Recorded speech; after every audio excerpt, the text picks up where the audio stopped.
mutumin ya ne? Ya aka yi ne? Kwana biyu. Wallahi normal. Haku ya gaba ɗaya. Ina nan wallahi. Mu kawai muna nan mun shi kai ka san ina tare da mutumin baji ba. Kadda ka ce min Zainab. Ya kake haka ne? Ai in dai Zainab ba da kanka a sare ka je gida ka ce. Mutumi na Allah. Na Zainab ba da kanka a sare ka je gida ka ce ya bani. Allah mutumi na. Na Zainab ba da kanka a sare ka je gida Ai ka ce. mutumi na Allah. Na Zainab ba da kanka a sare ka je gida ka Allah ce ya mutumi bani. na.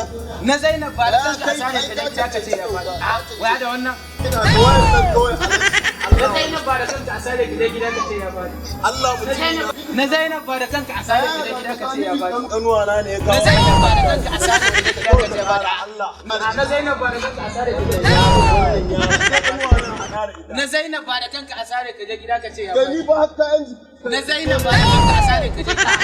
Zainab ba da Ai kanka. ka akan Zainab gidanmu Na Zainab ba da kanka a sare ka je gida ka ce gidanmu ya sai bani. sun jira wallahi. Kaga gayan nan kudin masarar da aka fasa haka zan ya dauko bai. A to ai ni nan normal da ai na samu na kullun ko indu.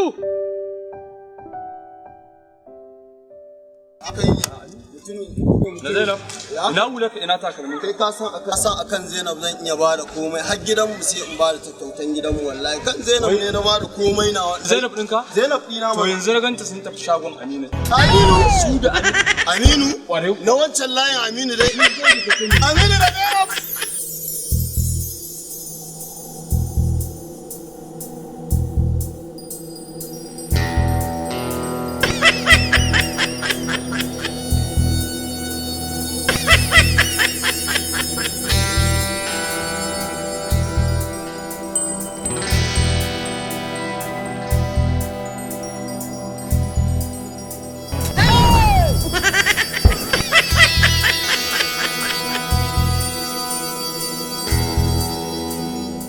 Aka yi ne malam lafiya?